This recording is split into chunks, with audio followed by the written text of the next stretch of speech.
Welcome to Rhythm, a podcast on being in balance through conversations with the Swami.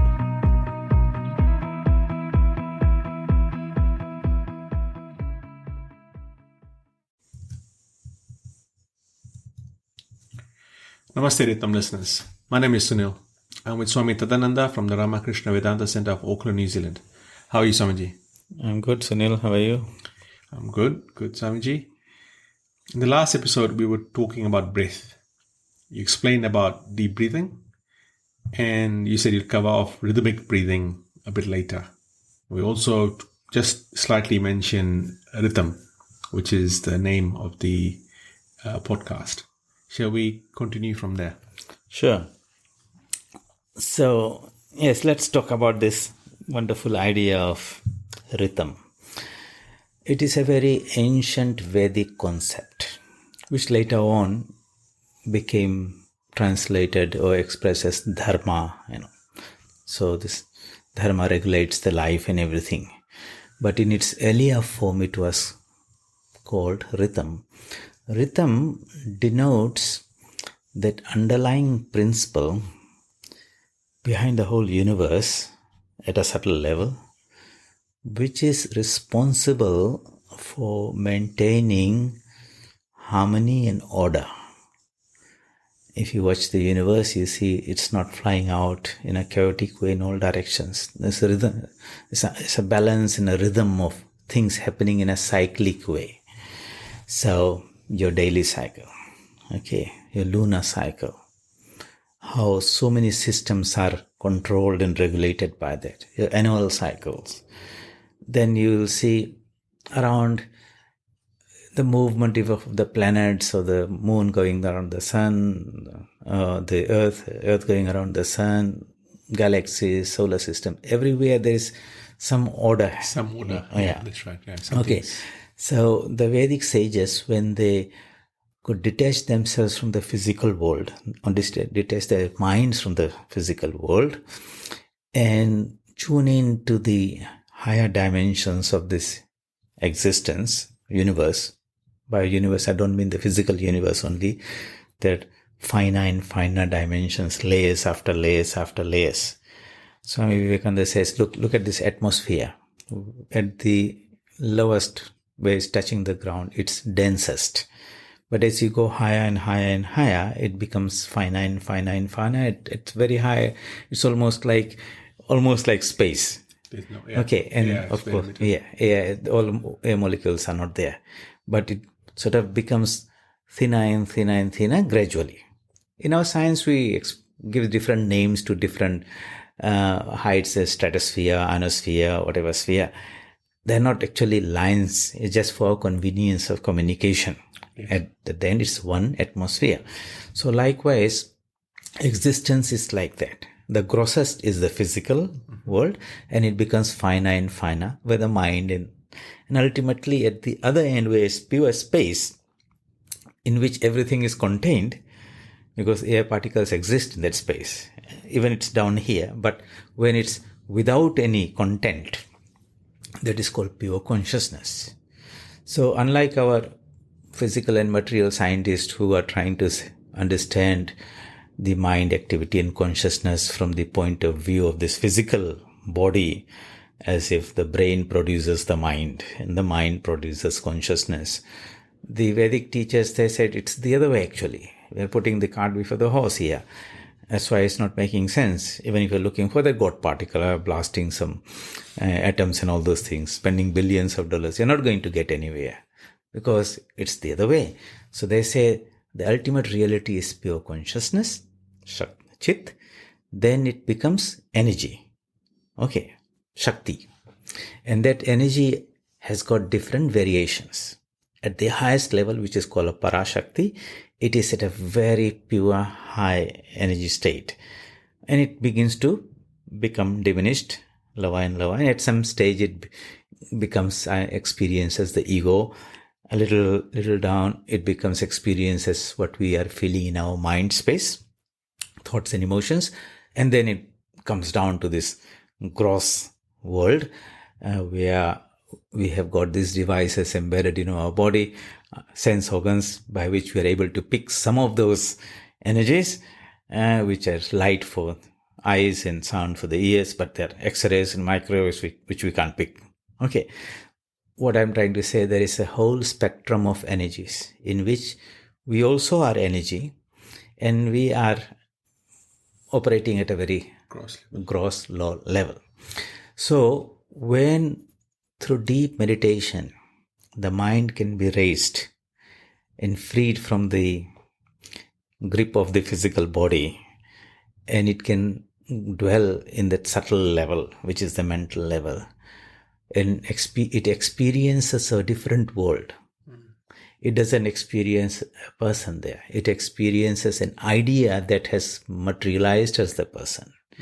The subtle ideas behind every manifested form, they're called shabdas in the Sanskrit language. It's the blueprint which manifests. For example, the blueprint of an architect becomes a building. Yes. Okay, the building can be destroyed, but if you have the blueprint, the map, again you can make one. Yes. Yeah. So everything in this universe that we say thing as a manifestation, has got a name and a form, has got a subtle counterpart, which is the energy of that object at a high level. So likewise, there are layers and layers of our being. Yes. So physical body, mental body, and we call the spiritual body, and ultimately is the pure consciousness. So as the rishis, when they meditated and raised their minds above the pure gross level, they would have. Is it very similar to saying that you're changing your frequency? So Yes. you're watching TV and you're watching a particular channel, and then A higher channel. and then you want to change it to a different channel, you would change your frequency. Yeah, it's like your another very nice way to say is like when you're operating through the body, it is 1G. Yeah. Okay. Then you go to 2G, and suddenly the information that's contained in a 2G is far much more than 1G, Yes. 3G, 4G, 5, 7G.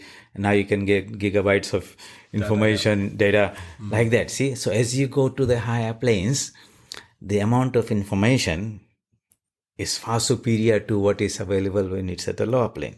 So the senses give you only a little bit sneak preview tidbits here and there. You raise your mind to a next level and you can pitch it up there. Then you find another world opens. And you see, just like I'm seeing a table and a chair and a person, at that level you will see the subtle energy forms. It's all science. But you need to have the capacity to lift the mind from this lower plane to the higher plane. And meditation develops that capacity. Right. All right. So it's a very scientific method about.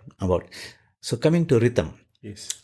So the underlying principle which governs and maintains that balance behind everything, that law we begin to understand. And when we understand something, then we can use it. For example, the law of gravitation.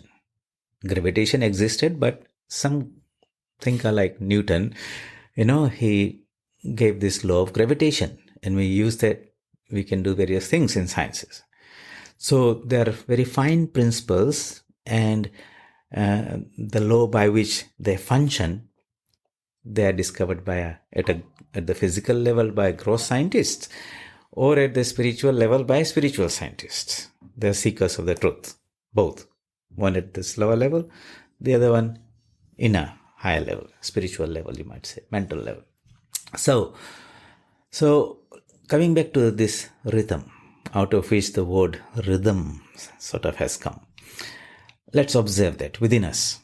So if your whole system is in a beautiful rhythm, that means the whole organism of our body is a sort of a amalgamation, integration of so many systems, digestive system, nervous system, muscular system, all this.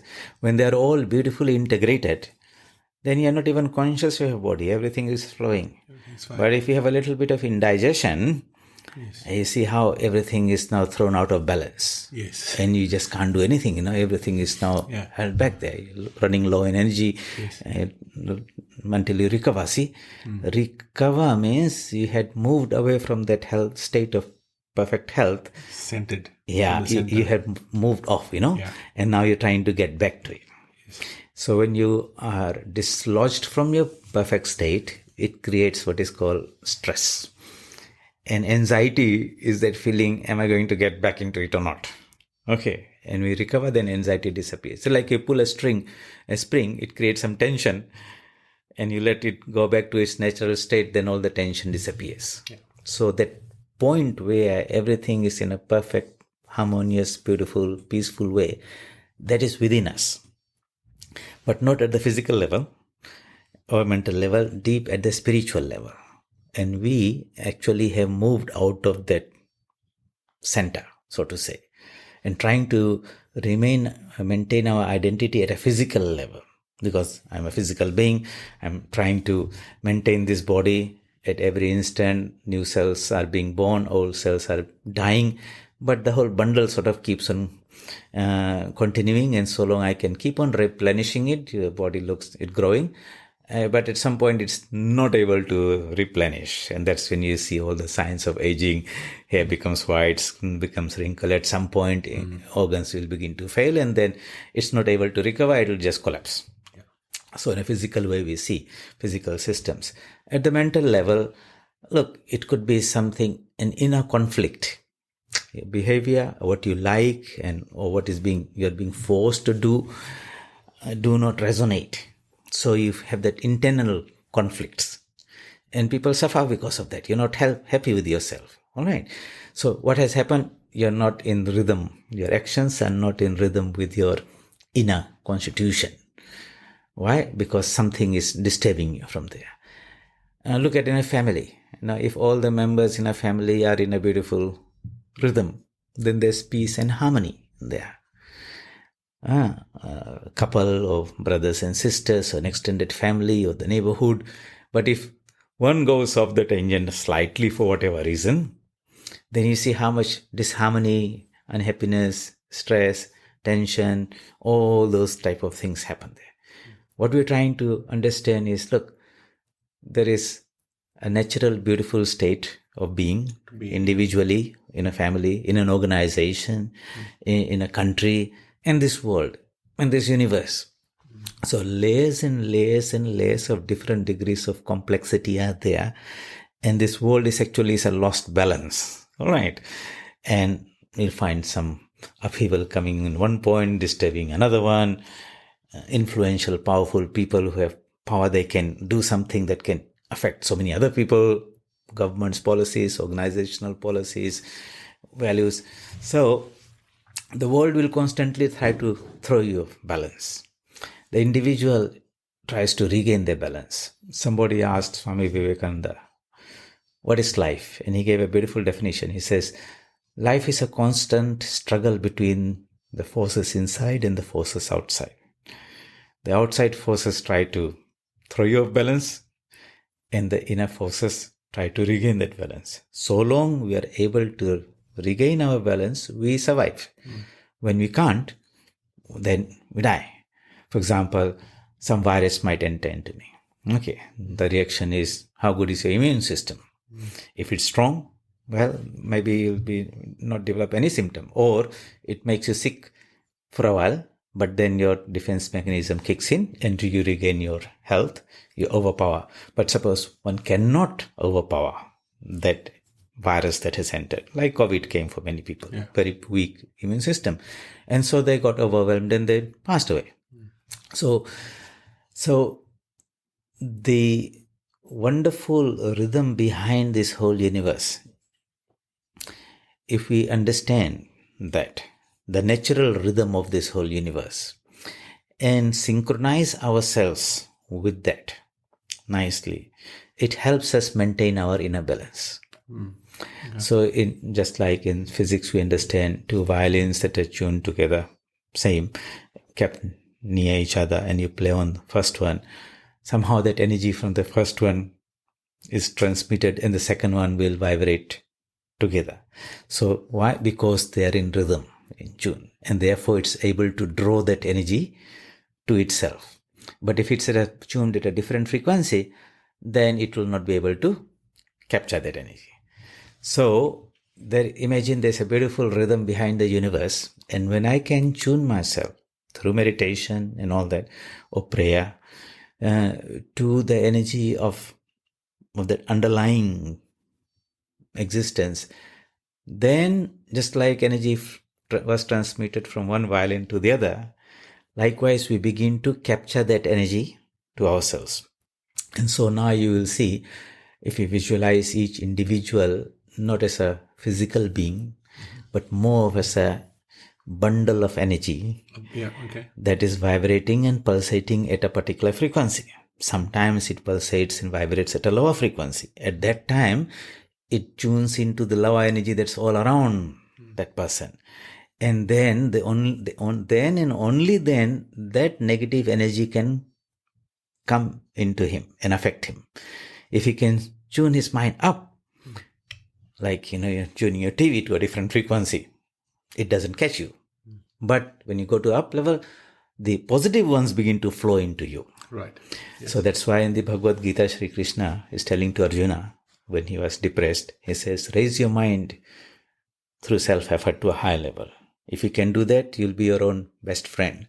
But if you can't and your mind goes down, then you become your own enemy, because you are now allowing these negative energies to come into ourselves. So it's a deep philosophy and psychology in there, because sometimes when we're down and we do not know how to bring ourselves up, and then the negative energy flows into us, okay? And then it takes us one step down, further down, and another deeper layer energy flows. It's like a ball at the top of the steps that goes dropping step by step, and before you know it has gone so far down that no one can reach you out there. So if you understand this, so we try as a bundle of energy ourselves, we're trying to be in sync with other bundles of energy around us. We will naturally be in sync with the bundles of energy that are at our level. Right. All right. Go up. So that's why a constant and a conscious effort has to be made to sync ourselves with some higher energy. That higher energy is represented by some divine form, which is the chosen ideal. And the mantra actually is the tuning of your mind to that energy level. And when the closer we approach, the more that energy will begin to flow into us. And ultimately you want to be able to access the full energy of that being. But we might personify it. You're meditating on a particular aspect of God, you're repeating a particular mantra, but you can see the science of it. Yes.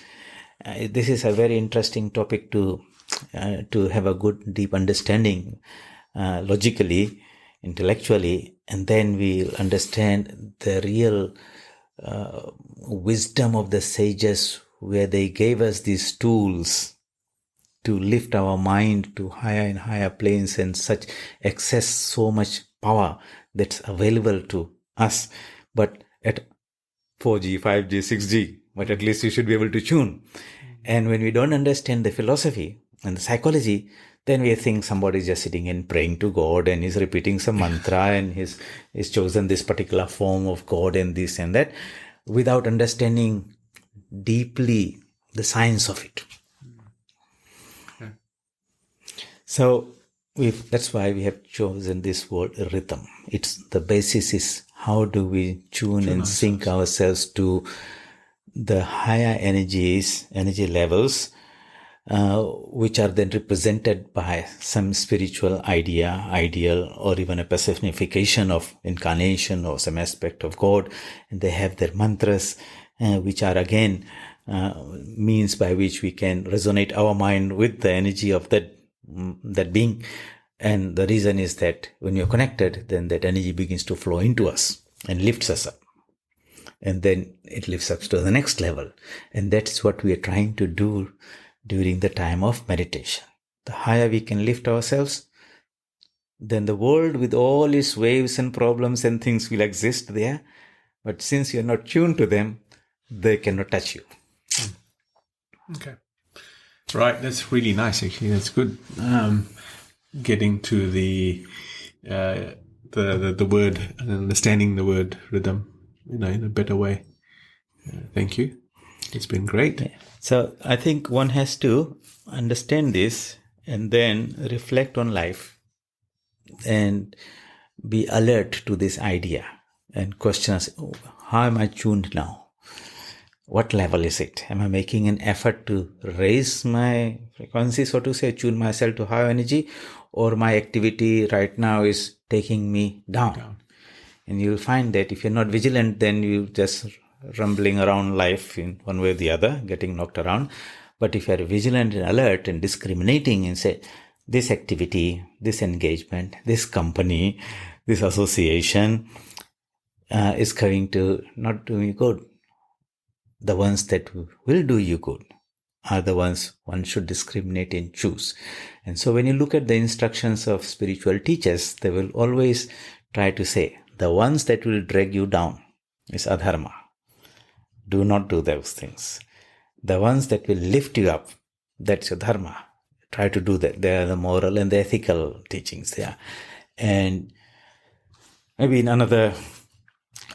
some episode we can reflect when people would go to Sri Ramakrishna and ask them, okay, you talk about this Atman that's most wonderful, full of knowledge, bliss, purity, beauty, goodness in the core of all beings. And we can see the power of that through your samadhi. And when they would ask him how we as human beings, normal human beings, can access that, then he had a 5-point formula that is repeated again and again and again in the gospel, which is always discriminate between the real and the unreal. He talks about satsang, spiritual company. He talks about japa and meditation. He talks about now and then going into solitude. He talks about prayer. And we can understand all these 5 teachings in the light of the principles we are discussing today. Yes. And then it becomes very, very scientific. Yes. And when it's science there, then it gives a little deep conviction, and I'm just not believing in doing it, but I understand to some extent. Understand why I'm doing But I want to experience it. Okay. Right. No, that's great. I think we've run out of time today. So thank you. That was great. And we'll see you next time. Thank you. Most welcome.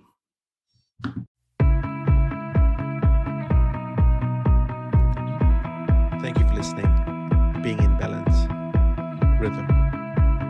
For more information, please visit www.vedanta.nz.